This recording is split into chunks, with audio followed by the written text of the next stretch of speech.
students, welcome in Dolphin School of Excellence. Today I am going with class 8th science.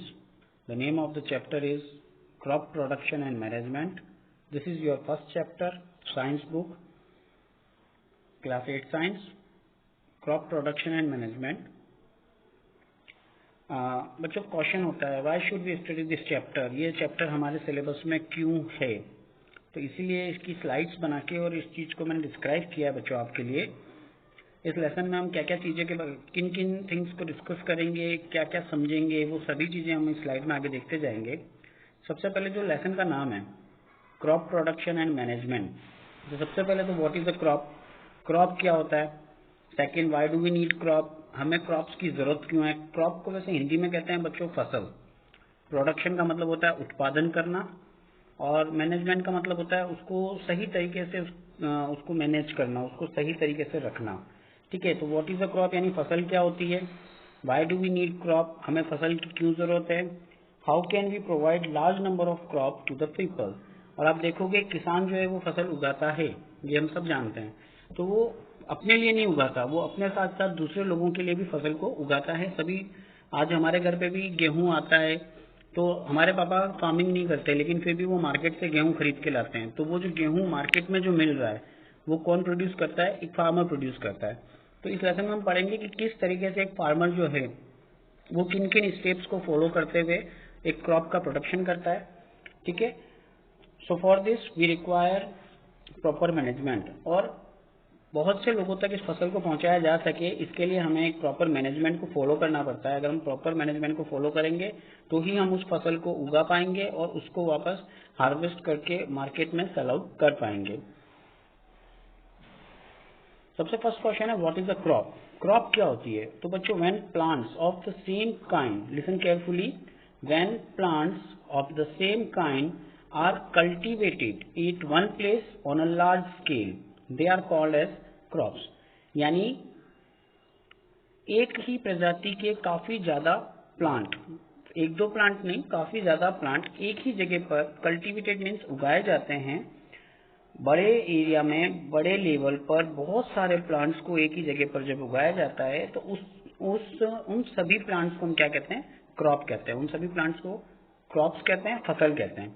ठीक है, आपने देखा होगा गेहूं की अगर कहीं फसल है, अभी जैसे प्लांटेशन अभी आप देखोगे आपके सराउंडिंग में है, अभी कॉर्न जो है उसको हार्वेस्टिंग का टाइम आ चुका है ना।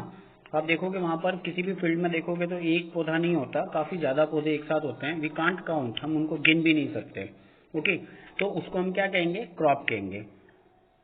Crops are of different type, अलग अलग तरह की क्रॉप्स होती है। जैसे नीचे दे रखा है बच्चों सीरियल, सीरियल का मतलब होता है अनाज। अनाज यानी जिससे चपाती बनती है दैट इज कॉल्ड अनाज, उसको हम अनाज कहते हैं, सीरियल्स कहते हैं। तो सीरियल्स भी एक क्रॉप की जो डिफरेंट टाइप्स है उनमें एक टाइप होता है सीरियल। सेकंड होता है फ्रूट्स, केवल फलों की जो खेती की जाती है उसे कहते हैं फ्रूट्स क्रॉप। और एक होता है वेजिटेबल्स, सब्जियों की जो खेती की जाती है उसे कहते हैं vegetable crop. Crops can be classified as based on the season they grow or the cropping pattern as. Crops को अलग अलग पार्ट में हम डिवाइड करते हैं, क्लासीफाई करते हैं। खरीफ क्रॉप, रबी क्रॉप, जायद क्रॉप, तीन तरह की क्रॉप्स होती है। वैसे डिस्क्राइब जो है तुम्हारी बुक में दो क्रॉप को किया हुआ है, एक खरीफ को किया हुआ है, एक रबी को किया हुआ है। ठीक है, तो इनमें क्या फर्क है अगर आप ध्यान से देखते हैं बच्चों, तो खरीफ क्रॉप के नीचे है they are grown in rainy season, इनको बारिश के सीजन में उगाया जाता है। किनको, खरीफ क्रॉप को कब उगाया जाता है, बारिश के सीजन में उगाया जाता है, जून टू सितंबर। यानी कि जून में इनको उगाना शुरू किया जाता है और सितंबर में इनको हार्वेस्ट कर लिया जाता है। दूसरा है rabi crop, they are grown in winter season, और रबी क्रॉप को कब उगाया जाता है, अक्टूबर टू मार्च, यानी कि सर्दियों के सीजन में इस फसल को उगाया जाता है। खरीफ क्रॉप के एग्जाम्पल हैं पैडी, मेज, सोयाबीन, ग्राउंडनट और खरीफ क्रॉप। पैडी, मेज, सोयाबीन, ग्राउंडनट, ये क्या है, खरीफ क्रॉप है और इनको कब उगाया जाता है, जून टू सितंबर। और रबी क्रॉप के एग्जाम्पल हैं वीट, ग्राम, पी, मस्टर्ड, लिंसीड और रबी क्रॉप। ये जो क्रॉप्स के नाम है ये सब क्या है, रबी क्रॉप है। इनको कब उगाया जाता है, अक्टूबर टू मार्च, यानी अक्टूबर में इनको सीड्स को जो है वो डिस्पर्स कर दिया जाता है और मार्च में इनको वापस हार्वेस्ट कर लिया जाता है। Besides these pulses and vegetables are grown in summer. इनके अलावा बच्चों पल्सेज यानी होती दाल, जितनी भी तरह की दालें होती है और सब्जियां जो होती है, इनको समर सीजन में उगाया जाता है। Next is basic practices of crop production. आज हर काम को करने के लिए क्या है ना, स्टेप बाय स्टेप एक तरीका होता है, एक मैनेजमेंट होता है। तो आज हमें खेती करनी है तो उसके लिए भी एक प्रॉपर सिस्टम होता है, सिस्टम को फॉलो करना पड़ता है। Cultivation of crops involve certain activities done by farmer. These agriculture practices are, एक फसल को उगाने के लिए फार्मर को बहुत मेहनत करनी पड़ती है, उसको इन 7 स्टेप्स को फॉलो करना पड़ता है, तब जाके एक फसल को वो कल्टीवेट कर पाता है, उसके बाद हार्वेस्ट करने के बाद उसको स्टोर कर पाता है। तो ये स्टेप्स कौन कौन सी है? नंबर 1 प्रिपरेशन ऑफ सॉइल, मिट्टी को तैयार करना। नंबर 2 सोइंग, बीज डालना। Number 3 adding manure and fertiliser, अपनी मिट्टी के अंदर खाद डालना। नंबर 4 इरिगेशन, यानी फसल को पानी देना। नंबर 5 प्रोटेक्शन फ्रॉम वीड्स, खरपतवार जो होते हैं, जंगली पेड़ पौधे, इनको साफ करना। नंबर 6 हार्वेस्टिंग, फसल को काटना। And number 7 storage. स्टोरेज का मतलब फसल को सही जगह रखना, माइक्रो ऑर्गेनिज्म और एनिमल्स जो होते हैं, जैसे कि ये रैट हुआ, रैट से फसल को बचाना, अपनी पूरी मेहनत को बचाना, इन सब चीजों में फार्मर को बहुत मेहनत करनी पड़ती है और उसके बाद एक क्रॉप जो होता है उसका प्रोडक्शन हो पाता है। तो ये 7 स्टेप्स जो हैं 1 बाय 1 इन स्टेप्स को फॉलो करना होता है। इनको अल्टरनेट फॉलो नहीं कर सकते, इनको इसी सीक्वेंस में फॉलो करना पड़ता है। ऐसा नहीं है कि पहले बीज डाल दिए और उसके बाद मिट्टी तैयार कर रहे हैं, तो उससे फसल प्रॉपर जो चाहते हैं उस तरह की फसल नहीं हो सकती। तो ये जो 7 स्टेप्स हैं, इन 7 स्टेप्स को कंटिन्यू एक के बाद एक उसको एक फार्मर को फॉलो करनी पड़ती है ना। नेक्स्ट इज सबसे पहली स्टेप जो है प्रिपरेशन ऑफ सॉइल, मिट्टी को कैसे तैयार करना है उसके बारे में पढ़ेंगे। तो बेटा प्रिपरेशन ऑफ सॉइल का मतलब क्या हुआ? To turn and loosen the soil, मिट्टी को, नीचे की मिट्टी को ऊपर, ऊपर की मिट्टी को नीचे ले जाना। जैसे हल चलता है ना, हल के थ्रू यही काम किया जाता है। Why do we need to do this, हमें ऐसा क्यों करना पड़ता है, हम ऐसा क्यों करते हैं? Since only a few centimetre of top soil support plant growth, turning and loosening the soil brings the nutrient rich soil to the top so the plants can use it। बेटा क्या होता है कि एक जो ये क्रॉप जो होती है, क्रॉप में रूट्स जो होती है वो ज्यादा गहराई तक नहीं जाते, क्योंकि क्रॉप का टाइम क्या होता है 4 महीने। 4 महीने के अंदर पौधा उगेगा, उसमें बीज भी लग जाएंगे और उसको काट भी लिया जाएगा, है ना। तो इसमें इनकी रूट्स जो होती है वो ज्यादा गहराई तक नहीं जाती, तो उनको न्यूट्रिशंस कहाँ से लेना पड़ता है? जो टॉप सॉइल होती है, ऊपर वाली लेयर है ना, 2, 4, 5 सेंटीमीटर, इसी में वो पौधा जो है वो पनपता है और इसी से वो न्यूट्रिशंस को एब्जॉर्ब करता है। तो इसमें जब हम लूजनिंग करते हैं, जब हम टिल्टिंग करते हैं, यानी कि ऊपर की मिट्टी को नीचे, नीचे की मिट्टी को ऊपर लेके जाते हैं, ओके, तो इसमें क्या होता है, जो नीचे जो मिट्टी है जिसके अंदर न्यूट्रिशंस हैं वो ऊपर की तरफ आ जाएगी, तो प्लांट को वो न्यूट्रिशंस मिलेंगे। इसीलिए ये हल चलाना बहुत जरूरी होता है। The लूजन soil help in the growth of earthworm and microbes, और जब मिट्टी को लूज कर दिया जाता है, आप कभी भी अगर इस तरह के फील्ड में चलो जहाँ पे हल चलाओ, तो आप पाँव रखोगे तो आपका पाँव नीचे की तरफ धस जाएगा, है ना। वो इसलिए होता है क्योंकि उस मिट्टी को क्या है, लूज कर दिया है, बिल्कुल हल चला के उस मिट्टी को लूज कर दिया है, तो उसकी वजह से अर्थवॉर्म और माइक्रोब्स जो होते हैं वो इजीली उसमें ग्रो कर सकते हैं। By loosening the soil the roots can penetrate deep into the soil making them to breathe easily. और जब मिट्टी लूज हो जाती है तो जो ये जड़ें जो होती है इन क्रॉप्स की, ये इजीली आगे तक जाकर और ब्रीदिंग कर सकती है और एक अपने प्लांट को अच्छी ग्रोथ दे सकती है। Now this process of turning और loosening the soil is called as tilling और प्लगिंग डन बाय प्लग। और ये जो प्रोसेस है जिसमें हम मिट्टी को लूज कर रहे हैं और नीचे की मिट्टी को ऊपर और ऊपर की मिट्टी को नीचे की तरफ पहुंचा रहे हैं, इस प्रोसेस को कहते हैं बच्चों टिल्टिंग या प्लगिंग, या तो इसको प्लगिंग कहेंगे या टिल्टिंग कहेंगे। हल जो होता है, जिसको आप सिंपल शब्दों में हल जानते हो ना, हल को इंग्लिश में प्लग कहते हैं, तो इस प्रोसेस को कहते हैं प्लगिंग। और ये किसके द्वारा किया जाता है? प्लग के द्वारा किया जाता है। इस पिक्चर में आपको दिख रहा है कि एक एनिमल के पीछे जो है एक लकड़ी का हल लगा हुआ है ना, प्लग लगा हुआ है। इससे क्या हो रहा है, इससे मिट्टी को लूज किया जा रहा है। फार्मर है ये, पहले के टाइम में इस तरीके से फार्मिंग की जाती थी, बट अब क्या हो गया है, अब ट्रैक्टर्स यूज किए जाते हैं, तो बड़े एरिया को भी बहुत कम समय में प्लगिंग किया जा सकता है। If the soil is dry watering is required before plugging. अगर मान लो सूखी मिट्टी है, एकदम जम गया है ग्राउंड मिट्टी, आपने मान लो एक फसल ही किया, फिर 8 महीने तक मिट्टी पड़ा रहा, तो क्या होता है एकदम टाइट हो जाता है। तो उससे पहले प्लगिंग से पहले क्या करना पड़ता है, उस मिट्टी को पानी देना पड़ता है। एंड द प्लग फील्ड में have big clumps of soil called as crumbs and it is required to break those crumbs. तो और क्या होता है बेटा कि जब आप मिट्टी को पानी दे देंगे, उसके बाद जब हम हल चलाते हैं तो मिट्टी के बड़े बड़े क्रम्प बन जाते हैं, है ना। उनको तोड़ने के लिए क्या किया जाता है, एक ट्रैक्टर होता है, ट्रैक्टर के पीछे लकड़ी का एक बहुत भारी सा एक लकड़ी का पीस लगा देते हैं और ट्रैक्टर को घुमाते हैं, तो उस पीस की वजह से वो जो मिट्टी के जो क्लम्प्स होते हैं वो टूट जाते हैं। Levelling is also required for sowing as well as irrigation and is done by leveller.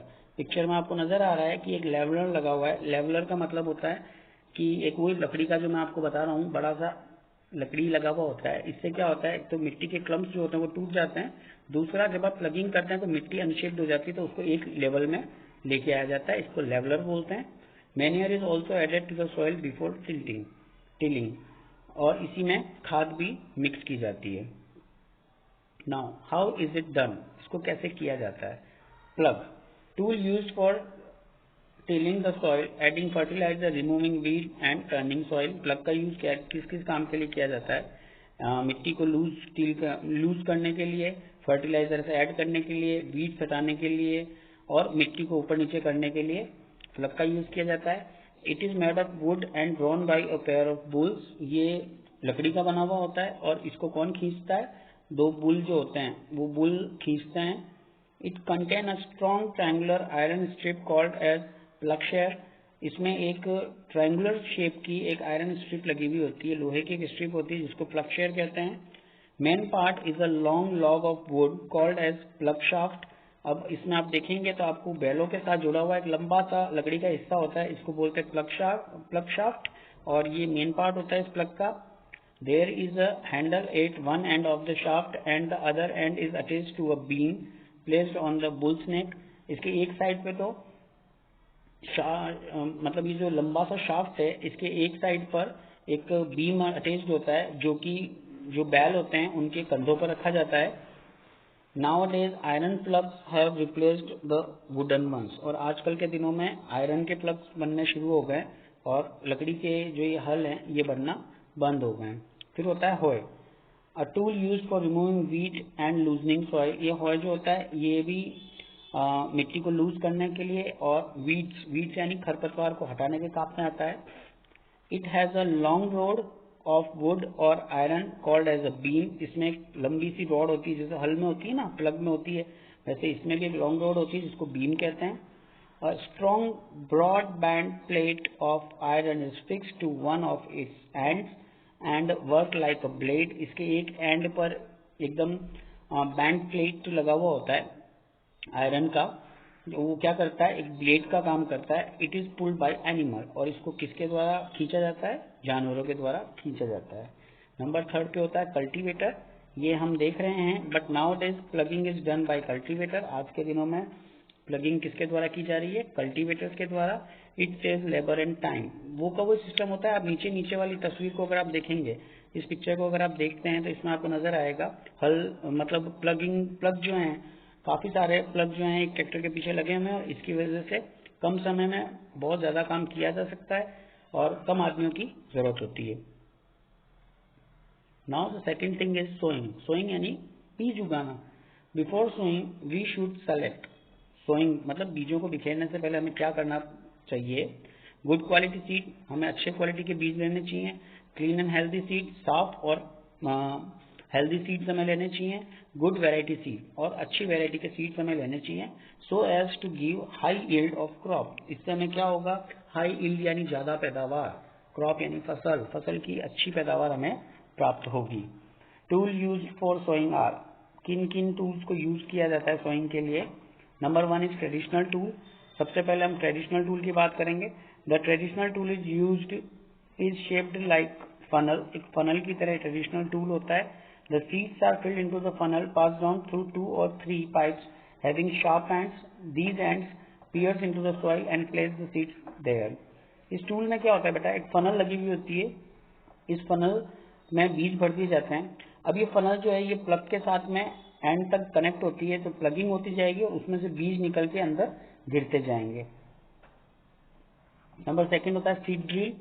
Now days we use seed drill for sowing with help of tractor. अगर आप पिक्चर में देख रहे हैं तो आपको पिक्चर में क्लियर ग्रीन कलर का जो आपको प्लग नजर आ रहा है, इसके ऊपर आपको एक पेटी टाइप बना हुआ नजर आता है, इसके अंदर सीड रख दिए जाते हैं और इनसे जो पाइप निकल रही है आपको नजर आएगा, ये पाइप इस प्लग के साथ एंड तक कनेक्टेड होते हैं। तो जब भी प्लगिंग होता है इसी के साथ में इन सीड्स को अंदर छोड़ दिया जाता है। इट सोर्स seed uniformly at equal distance and depth, thereby avoiding overcrowding of plant. और इसकी वजह से क्या होगा, हर एक प्लांट के बीच में फिक्स डिस्टेंस रखी जाती है जिससे एक ही जगह पर बहुत सारे प्लांट न उग पाए। It ensure that the seed gets covered by soil after sowing. इससे क्या होगा कि जब सीड जो है वो मिट्टी से पूरी तरीके से ढक जाएंगे, thereby protecting the seed from being eaten by bird. और जब सीड जो है वो मिट्टी के नीचे चला जाएगा तो ऊपर से बर्ड्स को नजर नहीं आएगा, तो उसे नहीं खाया जाएगा और वो जर्मिनेट हो जाएगा और धीरे धीरे वो एक प्लांट का रूप ले लेगा। It saves times and labour, और इसकी वजह से टाइम और लेबर दोनों बचते हैं। Third point, adding manure and fertiliser. यहाँ से एक बहुत अच्छा क्वेश्चन निकलता है बच्चों, what are the differences between manure and fertiliser. Manure और फर्टिलाइजर में क्या फर्क है, जबकि इसको हम खाद ही बोलते हैं, है ना। मैन्योर भी खाद ही होता है, फर्टिलाइजर का मतलब भी खाद ही होता है, लेकिन इनमें क्या फर्क होता है।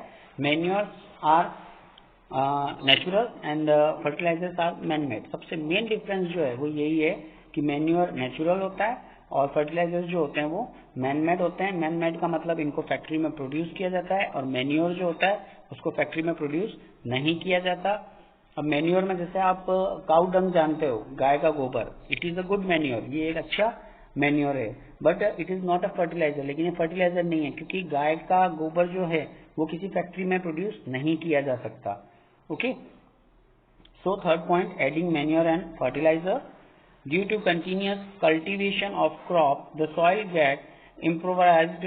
Thus, farmer use manure and fertilizer to replenish the nutrient of the soil. इस चीज को समझने के लिए अपन एक काम करते हैं, आप इमेजिन करो एक पॉट, आपने एक फॉर एग्जांपल मटका इमेजिन कर लो, ठीक है, उसको पानी से पूरा भर के रख लिया अपन ने। अब उसमें से हमने 1 गिलास पानी लिया तो पानी थोड़ा कम हुआ। ऐसे करते करते हम रोज अगर उसमें से 1 गिलास पानी लेंगे तो एक टाइम आएगा जब वो मटका पूरा खाली हो जाएगा। इसी तरीके से जब हम क्रॉपिंग करते हैं, जब प्रोडक्शन किया जाता है, तब मिट्टी में क्या होता है बच्चों की मिनरल्स जो होते हैं which are required by plant. एक प्लांट को जो मिनरल्स का रिक्वायरमेंट होता है वो मिट्टी में मौजूद है, लेकिन आप एक क्रॉप लोगे तो वो क्रॉप उस मिट्टी में से ही उन मिनरल्स को कंज्यूम कर लेगी, तो कुछ लेवल तक वो जो मिनरल्स हैं वो कम हो जाएंगे। आपने सेकेंड क्रॉप किया तो बचे हुए मिनरल्स भी दूसरी क्रॉप ले लेगी, फिर उस मिट्टी के अंदर मिनरल्स मौजूद नहीं रहेंगे और बिना मिनरल्स के प्लांटेशन प्रॉपर नहीं हो पाता। तो फार्मर को क्या करना पड़ता है, ऐसे टाइम पर 1 फसल हुआ, 2 फसल हुआ, उसके बाद फार्मर क्या करता है कि वो मिट्टी में मैन्योर डालता है, फर्टिलाइजर्स डालता है। इससे क्या होगा, मैन्योर और fertilisers are rich in mineral and the things which are required by the plant. इन चीजों में मैन्योर बहुत ज्यादा, मैन्योर के अंदर मिनरल्स और ऐसी चीजें जो प्लांट को ग्रोथ के लिए रिक्वायर्ड है वो सभी मौजूद होती है, जिससे क्या होगा वो वापस मिट्टी में मिक्स हो जाएंगे और नया प्लांटेशन किया जा सकेगा, नई क्रॉप ली जा सकेगी। Okay, this process is called as manuring, और इस प्रोसेस को क्या कहते हैं, मैन्योरिंग कहते हैं। Insufficient and improper manuring result in weak plant. अगर आपने कम खाद डाली और प्रॉपर तरीके से खाद नहीं डाली तो उसकी वजह से क्या होगा, प्लांट की ग्रोथ है वो प्रॉपर नहीं हो पाएगी और प्लांट कैसे होंगे, वीक हो जाएंगे। व्हाट इज मैन्योर, मैन्योर क्या होता है, an organic substance obtain from the decomposition of plant and animal waste. Organic substance जो किसके डिकम्पोजिशन, प्लांट और एनिमल वेस्ट के डिकम्पोजिशन से। इसके लिए एक फार्मर क्या करता है, अपने फील्ड में एक खड्डा खोदेगा, प्लांट के जो ग्रीनिश पार्ट जो होते हैं वो पार्ट, सूखा हुआ पौधा, काऊ डंग, इन सब चीजों को उस गड्ढे में डाल देते हैं और उसके ऊपर मिट्टी ढक दी जाती है। कुछ समय बाद क्या होता है बच्चों की जो माइक्रो ऑर्गेनिज्म होते हैं वो सारे ग्रीन पार्ट को और एनिमल वेस्ट को खाते हैं और वो वापस मैन्योर प्रोड्यूस करते हैं और वो मैन्योर फिर वो फार्मर जो होता है वो पूरे खेत में उसको डालता है। उसकी वजह से उसकी ग्रोथ, प्लांट की ग्रोथ जो होती है वो बहुत अच्छी हो सकती है। तो मैन्योर क्या होता है, ऑर्गेनिक सब्सटेंस होता है जो कहाँ से प्राप्त किया जाता है, प्लांट और एनिमल वेस्ट के डिकम्पोजिशन से प्राप्त किया जाता है। डिकम्पोजिशन का मतलब finish with the help of microorganism. How is it formed, इसको कैसे बनाया जाता है? Farmer dump plant and animal waste in pits which is then decompose by microorganism and thus organic manure. Farmer क्या करता है, plant और animal waste को एक खड्डा खोद के उसमें गाड़ देता है और उसको माइक्रो ऑर्गेनिज्म डिकम्पोज कर देते हैं। उनके डिकम्पोजिशन से क्या तैयार होता है? ऑर्गेनिक मैन्योर तैयार होता है। एडवांटेजेस ऑफ यूजिंग मैन्योर, क्या क्या एडवांटेजेस हैं मैन्योर को यूज करने के? इट रिटेन वाटर लेवल, ये वाटर लेवल को बनाए रखता है। It makes soil porous and improve soil texture, ये सॉइल को पोरस यानी कि उसके अंदर छोटे छोटे से छेद रह जाते हैं और इससे सॉइल का टेक्सचर भी अच्छा निकल के आता है, उभर के आता है। It increases the number of friendly microbes, और इसकी वजह से एक प्लांट के लिए जो फ्रेंडली माइक्रोब्स होते हैं, सारे के सारे बैक्टीरिया जो होते हैं वो हमारे लिए हार्मफुल नहीं होते। आज एक दही है, अगर दही को आप अंडर माइक्रोस्कोप देख लो ना बच्चों, तो आपको इतने सारे बैक्टीरिया नजर आएंगे कि आपकी इच्छा नहीं होगी आप उसको खा पाओ, but they are good bacteria, वो हमारे शरीर के लिए अच्छे बैक्टीरिया हैं। उसी तरह से मिट्टी में मौजूद, अब जैसे पी प्लांट होता है, पी प्लांट के जड़ों में एक बैक्टीरिया होता है which is called rhizobium. Rhizobium नाम का जो बैक्टीरिया होता है ये एक रिलेशन के साथ में पी प्लांट के साथ रहता है। ये हवा में मौजूद नाइट्रोजन को नाइट्रेट में कन्वर्ट करता है, which is used by P plant, जिसको पी प्लांट यूज करता है। तो इस पी प्लांट का क्या है? फ्रेंडली बैक्टीरिया है। इसी तरीके से मिट्टी में बहुत से बैक्टीरिया पाए जाते हैं which are friendly to the plant, जो प्लांट के लिए बहुत अच्छे होते हैं। तो मैन्योर जो होता है ये इन फ्रेंडली माइक्रोब्स के नंबर को बढ़ाता है, यानी इनकी संख्या को बढ़ाने में मदद करता है। On the other hand, what are fertilizers? Fertilizers किसको कहते हैं? These are chemicals which are rich in particular nutrient. ये ऐसे केमिकल होते हैं जिनके अंदर कोई पर्टिकुलर एक न्यूट्रिएंट बहुत ज्यादा होता है। न्यूट्रिएंट का मतलब which helps in growth of plant. How is it produced? इसको कैसे बनाया जाता है? These are produced in factories. इनको फैक्ट्रीज में बनाया जाता है। Example urea, ammonium sulphate, super phosphate, potash, nitrogen, phosphorus, potassium, ये सब फर्टिलाइजर्स के नाम हैं जिनको फैक्ट्री में बनाया जाता है। यूजेज ऑफ फर्टिलाइजर, इसके एडवांटेजेस भी होते हैं और डिसएडवांटेजेस भी होते हैं। मैन्योर के डिसएडवांटेजेस नहीं होते, बट फर्टिलाइजर्स के डिसएडवांटेजेस होते हैं। डिसएडवांटेजेस का मतलब नुकसान। एडवांटेजेस में helps farmer in better yield of crop such as wheat, paddy, maize etcetera. इनकी मदद से किसान जो है व्हीट, पैडी, मेज और इन फसलों को बहुत अच्छा उत्पादन कर सकता है। But disadvantages, excessive use make soil less fertile. अगर इनका ज्यादा प्रयोग किया जाए तो फर्टाइल का मतलब होता है उपजाऊ, मिट्टी उपजाऊ नहीं रहती। It is a major source of water pollution, और ये केमिकल होता है बेटा, और केमिकल जब पानी में मिक्स होता है तो वाटर पॉल्यूशन होता है, तो इसकी वजह से वाटर पॉल्यूशन भी होता है, बट मैन्योर की वजह से ऐसा कुछ नहीं होता। So what can be done, हमें क्या करना चाहिए? Substitute fertiliser with organic manure, manure की जगह में फर्टिलाइजर्स की जगह में मैन्योर यूज करना चाहिए। Leave the field uncultivated in between crops and apply the process of crop rotation, that is growing different crops alternatively. ये सबसे बेस्ट तरीका होता है, क्योंकि अलग अलग क्रॉप्स को अलग अलग न्यूट्रिएंट्स की रिक्वायरमेंट होती है। तो हमें क्या करना चाहिए ना, हमें अल्टरनेट क्रॉप्स को ग्रो करना चाहिए। कभी वीट ग्रो किया तो फिर दूसरी क्रॉप ग्रो कर लो, फिर तीसरी क्रॉप ग्रो करो। तो इससे क्या है कि न्यूट्रिशंस का लेवल जो है वो फील्ड में बना रहता है। Next is difference between fertiliser and manure. Number 1, it is man made inorganic salt. Fertiliser क्या होता है? मैन मेड होता है, but manure is a natural substance, ये एक नेचुरल सब्सटेंस होता है, obtain by decomposition of plant and animal waste. और ये किससे मिलता है हमें? फर्टिलाइजर्स को तो हम फैक्ट्री में प्रोड्यूस करते हैं, बट मैन्योर हमें कहाँ से मिलता है? ये प्लांट और एनिमल वेस्ट के डीकम्पोजिशन से हमें मिलता है।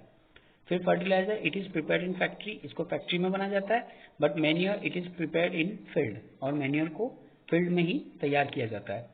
It doesn't provide any humus to the soil, ये किसी तरह का ह्यूमस सॉइल को प्रोवाइड नहीं करता, but manure it provide a lot of humus to the soil, soil में ह्यूमस प्रोवाइड करता है। It's rich in nutrients like nitrogen, phosphorus and potassium. These nutrients are required by the plant for proper growth. Nitrogen, phosphorus and potassium. ये fertilisers में ये बहुत ज्यादा होते हैं। Relatively less rich in plant nutrients. But manure में ये चीजें इतनी ज्यादा नहीं होती। बट फिर भी यही कहूंगा कि बेटा हमें ना फर्टिलाइजर की जगह मैन्योर यूज करना चाहिए, क्योंकि मैन्योर जो है वो हार्मलेस बिल्कुल नहीं है, हार्मफुल बिल्कुल नहीं है। मैन्योर पूरी तरीके से हार्मलेस होता है, बट फर्टिलाइजर्स जो होते हैं इनका ज़्यादा यूज़ पे हमारी मिट्टी जो होती है उसकी फर्टिलिटी कम होती है, यानी कि ये हार्मफुल है। Okay, so we must use manure instead of fertilisers. Next is irrigation. Irrigation का मतलब फसल को पानी देना। The supply of water to crop at regular interval is called as irrigation. फसल को समय समय पर पानी देना, इट इज कॉल्ड इरिगेशन। इसी को हम क्या कहते हैं, इरिगेशन कहते हैं। The time and frequency of irrigation varies from, time और फ्रिक्वेंसी जो होती है इरिगेशन की वो अलग अलग होती है। अलग अलग क्रॉप को अलग अलग टाइम पे पानी चाहिए, अलग अलग मिट्टी में पानी की अलग अलग जरूरत होती है, अलग अलग सीजन में पानी की अलग अलग जरूरत होती है। हर फसल को बराबर पानी नहीं दिया जाता, किसी फसल में ज्यादा पानी की रिक्वायरमेंट होती है, किसी फसल में कम पानी की रिक्वायरमेंट होती है। मिट्टी पे भी डिपेंड करता है, कोई मिट्टी ऐसी होती है जहाँ पर ज्यादा पानी दिया जाता है, कोई मिट्टी ऐसी होती है जहाँ पर कम पानी दिया जाता है। ओके, और अलग अलग सीजन में। Sources of irrigation are well, tube well, pond, lake, river, dam and canal. अलग अलग सोर्स से पानी दिया जाता है। वेल यानी कुआं, ट्यूबवेल आप जानते ही हैं, पॉन्ड यानी आसपास कोई तालाब हो तो वहां से, लेक झील को कहते हैं, रिवर यानी नदी, डैम यानी बांध, कैनल यानी नहर। इन सभी जगहों, ये सब क्या है, वाटर सोर्सेज हैं। इन सभी जगहों से क्या मिलता है, पानी मिलता है। तो यहीं से पानी लेकर किसान जो है अपनी खेती कर सकता है। Why is irrigation required? Irrigation की जरूरत क्यों है? Germination of seed doesn't take place under dry condition. Germination का मतलब होता है बेटा एक बीज का पौधे में कन्वर्ट होना। शुरुआत में जो छोटा सा पौधा निकलता है उसे हम जर्मिनेशन ही कहते हैं। तो बिना पानी के जर्मिनेशन नहीं हो सकता, यानी कि बीज जो होता है वो पौधे में कन्वर्ट नहीं हो सकता। Nutrients dissolve in water are transported to each part of the plant. और पानी जो होता है ये ट्रांसपोर्टेशन का काम करता है। प्लांट के अंदर जाइलम नाम की ट्यूब्स होती है जो कि रूट से कनेक्टेड होती है। इन्हीं जाइलम में जब वाटर एब्जॉर्ब होगा, रूट जब वाटर को एब्जॉर्ब करती है तो उस पानी के अंदर मिनरल्स जो होते हैं वो डिसॉल्व हो जाते हैं और वो प्लांट के हर एक हिस्से तक आसानी तक पहुंच पाते हैं। It protects crop from both Frost and hot air current. और इरिगेशन जो होता है ये फसल को दोनों चीजों से बचाता है। फ्रॉस्ट यानी जो ज्यादा ठंड पड़ती है उससे, और हॉट एयर करंट यानी गर्मी से, गर्म हवा जो होती है उससे, और फ्रॉस्ट यानी बिल्कुल ठंडक से। इन दोनों चीजों से पानी जो है फसल को बचाता है। To maintain moisture of the soil for healthy growth. और ये मिट्टी की नमी को बनाए रखता है। ऑब्वियसली जब पानी डालेंगे तो नमी तो बनी रहेगी और इस नमी से क्रॉप प्रोडक्शन अच्छा हो पाता है। Next is traditional method of irrigation. Irrigation के ट्रेडिशनल यानी पुराने तरीके कौन कौन से हैं। The water available in the well, lakes, rivers are lifted up by different method and are taken to the field by cattle or human labor. These are cheaper but less efficient.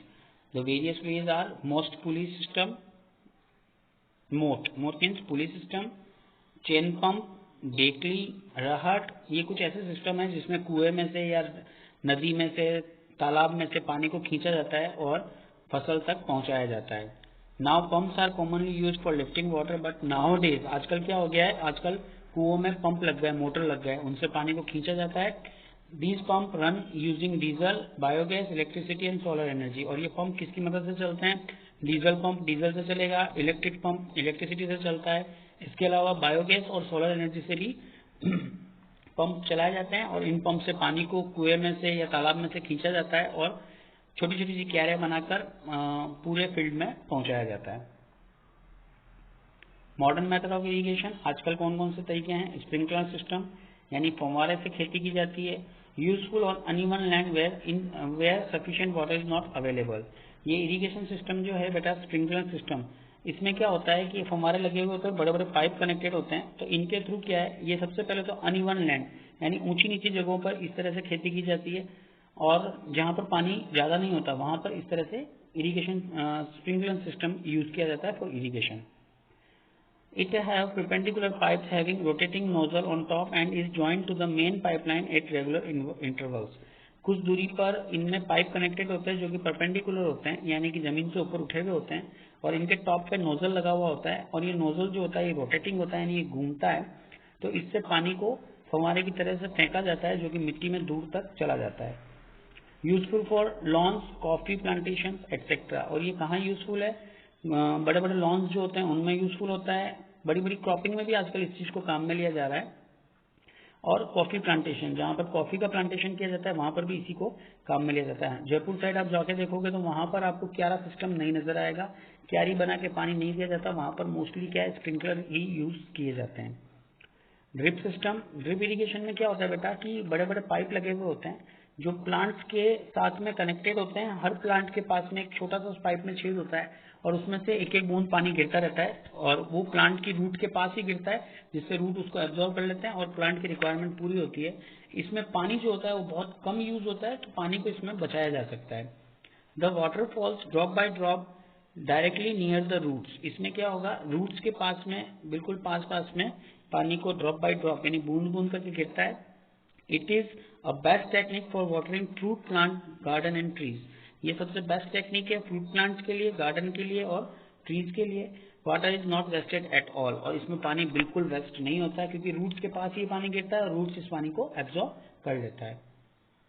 Number 5 is protection from weeds, weed का मतलब होता है खरपतवार। The undesirable plant, ऐसे पेड़ पौधे जिनकी हमें जरूरत नहीं है, that may grow naturally along with the crop, वो फसल के साथ ऑटोमेटिक उग जाते हैं। The process of removal of weed is called as weeding, और इन वीड्स को हटाने के प्रोसेस को कहते हैं weeding. Why do we need to protect plant from weed, हमें वीड्स को हटाने की क्यों जरूरत है।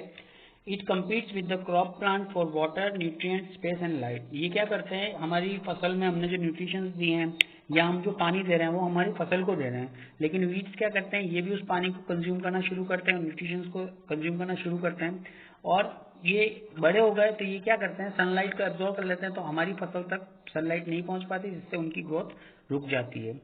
It affect the growth of the plant, ये प्लांट की ग्रोथ में, क्रॉप्स की ग्रोथ में अफेक्ट करते हैं, इफेक्ट डालते हैं। It may even interfere in harvesting and may be poisonous to human and animals, ये जहरीले भी होते हैं और हार्वेस्टिंग में भी बहुत प्रॉब्लम क्रिएट करते हैं। तो फार्मर क्या करता है कि जब अपनी क्रॉप को ग्रो करता है, जब अपनी ग्रोन करता है, जब उगाता है, तब वो वीड्स का विशेष ध्यान रखता है और वीड्स को टाइम टू टाइम इनको हटा दिया जाता है, जिससे वो जो मेहनत कर रहा है उसका फल क्रॉप के रूप में मिले, न कि वीड के रूप में। इसलिए वीड्स आर हार्मफुल, ये हमारे लिए हार्मफुल होते हैं, पॉइजनस भी होते हैं, अगर जानवर खा ले तो मर भी सकते हैं। How is weeding done, weeding कैसे की जाती है। टिलिंग बिफोर सोइंग और crops help in uprooting and killing of weed, जो हल चलाया जाता है बेटा, इससे क्या होता है कि ये जो वीड्स होते हैं ये अपरूट हो जाते हैं, यानी जड़ से बाहर आ जाते हैं, और जड़ से बाहर आने के बाद एक फार्मर जो होता है वो इनको हटा देता है और इस तरीके से वीडिंग की जाती है। Manual weeding is done by using खुरपी, किसान जो होता है वो खुरपी हाथ में लेके रखता है, तो उसको जहाँ भी वीड नजर आता है वो उसको थोड़ा सा गहराई से खोद के उसकी जड़ समेत उसको बाहर निकाल देता है। बाय अपरूटिंग और cutting them close to ground, उनको जमीन से उखाड़ लिया जाता है, और seed drill to uproot weeds, खींच के भी निकाल देते हैं। Weeds can be controlled by using certain chemical called weedicides, और वीड्स को कंट्रोल वीडीसाइड्स नाम के वीडीसाइड्स जो आते हैं उनसे, केमिकल्स होते हैं, इनसे वीड्स को कंट्रोल किया जा सकता है। इसके छिड़काव से वीड्स जो होते हैं वो ग्रोथ नहीं कर पाते हैं। Number 6 point is harvesting, harvesting कैसे की जाती है। The cutting of crop after its manure is called as harvesting, जब फसल तैयार हो जाती है उसे काटा जाता है तो उस काटने के प्रोसेस को कहते हैं harvesting. How is it done, इसको कैसे किया जाता है। मैन्युअली बाई अ सिकल और बाई अ हार्वेस्टर, इसको सिकल या आपको एक टूल नजर आ रहा है लेफ्ट हैंड साइड में, इससे या तो काट लिया जाता है या फिर हार्वेस्टर से इसको निकाला जाता है। Then the grain seed need to be separated from the chaff, this process is called threshing and is done by a combine which is a both harvester और थ्रेसर। थ्रेसर की मदद से इन ग्रेन्स को ग्रीन सीड जो होते हैं, बीज जो होते हैं फसल के, इनको अलग किया जाता है। काफ का मतलब होता है पूरा भूसा, उसमें से इन सीड्स को अलग किया जाता है, इस प्रोसेस को कहते हैं थ्रेसिंग, और इसको थ्रेसर की हेल्प से अलग किया जाता है। Farmer with small land do threshing by winnowing, और फार्मर जो होते हैं वो अपने लेवल पर, छोटे फार्मर जो होते हैं वो थ्रेसिंग के लिए बड़े हार्वेस्टर को नहीं बुलाते हैं, वो छोटी मशीनों से या अपने हाथों से ही इन सीड्स को अलग कर लेते हैं। 7th पॉइंट है हमारा storage. Why do we need to store, हमें स्टोरेज की जरूरत क्यों है। To keep the harvested grain from moisture, insect, rat and micro organism, हमारी फसल जो पूरे 4 महीने की मेहनत करके जो फसल उगाई है उसको नमी से, इंसेक्ट से, चूहों से या माइक्रो ऑर्गेनिज्म से बचाने के लिए स्टोरेज किया जाता है। As the grains contain moisture they should be dried before storing. और अगर फसल गीली हो जाती है, अगर वो गीले हो जाते हैं तो उनको स्टोर करने से पहले उनको सुखाना जरूरी है। How do we store grains? हम ग्रेन्स को कैसे स्टोर करते हैं? Farmer store grains in jute bag और मेटेलिक बीन्स। किसान जो होते हैं वो जूट बैग यानी हम सिंपल शब्दों में कहें तो बोरी में फसल को भरता है, या फिर जो गेहूं की जो हमारी कोठी होती है जो मेटल की बनी हुई होती है उसमें इनको रखते हैं। Large scale storage of grain is done in silos and granaries. बड़े बड़े जो लेवल के जो फार्मर्स होते हैं, आपको लेफ्ट हैंड साइड में पिक्चर नजर आ रहा है, बड़े बड़े से ड्रम बने हुए हैं, इनके अंदर इनको सिलोस और ग्रेनरीज बोलते हैं, इनके अंदर ग्रेन्स को रखा जाता है। Dried neem leaves are used for storing food grains at home. और घर पर जो हम कोठी में अनाज रखते हैं तो उसमें हम सूखी नीम की पत्तियां डाल देते हैं, इसकी वजह से माइक्रो ऑर्गेनिज्म नहीं पनप पाते। And the last point is animal husbandry, यानी जानवरों को पालना। Like plants, animals also provide us with different foods like milk, egg, meat, wool etcetera. जानवरों से हमें बहुत सी चीजें मिलती है, जैसे कि दूध मिलता है, अंडे मिलते हैं, मीट मिलता है, वूल मिलती है, वूल मतलब ऊन, ये सब चीजें हमें जानवरों से मिलती है। Like crop production and management, animals reared at home or in farms should be provided with proper food, shelter and care. This done in large scale is called as animal husbandry. जानवरों को बड़े level पे पालना, उनको time पे खाना देना, उनके लिए प्रॉपर शेडिंग करना, शेड का मतलब आवास देना, रहने की जगह देना, ये सब चीजें बड़े लेवल पे अगर की जाए तो इसी को कहते हैं बच्चों एनिमल हस्बेंड्री। और अलग अलग जानवरों से हमें अलग अलग प्रोडक्ट मिलते हैं, जैसे मिल्क मिलता है काऊ से, गॉड से, एग्स मिलते हैं हैन से, डक से, मीट मिलता है, और वुल, शिप से वुल मिलती है। तो इन सभी चीजों के लिए इनको पालना, इनको खाना देना, इनको रहने की जगह देना, इनकी केयर करना, इस पूरे प्रोसेस को कहते हैं, इस पूरे सिस्टम को कहते हैं animal husbandry. So summary in this lesson what we have learn about agriculture, खेती के बारे में जाना, क्रॉप्स फसल के बारे में जाना, खरीफ और रबी क्रॉप्स के बारे में जाना, बेसिक प्रैक्टिस ऑफ एग्रीकल्चर जो थी जिसमें प्रिपरेशन ऑफ सॉइल, मिट्टी को लूज करना, सोइंग यानी बीज मिट्टी में डालना, एडिंग मैन्योर एंड फर्टिलाइजर्स, मिट्टी के अंदर मैन्योर और फर्टिलाइजर्स ऐड करना, मिक्स करना फॉर गुड न्यूट्रिएंट्स, इरिगेशन यानी फसल को पानी देना, प्रोटेक्शन फ्रॉम वीड्स खरपतवार से फसल को बचाना, हार्वेस्टिंग यानी फसल को काटना, स्टोरेज यानी उसको स्टोर करना, और एनिमल हस्बेंड्री यानी जानवरों को पालना। इस पूरे लेसन में हमने इन चीजों के बारे में पढ़ा। अगर अब भी कोई डाउट हो आप मुझसे ग्रुप में पूछ सकते हैं, मैं उस चीज को क्लियर करूंगा। ये जितना भी लिखा हुआ है लेसन बहुत बड़ा है, लेकिन ये आपके समराइज नोट्स हैं, इन नोट्स को आपको नोट डाउन करना है और अपना वर्क कंप्लीट करके आपको ग्रुप में सेंड करना है, जिसे मैं चेक करूंगा। Thank you.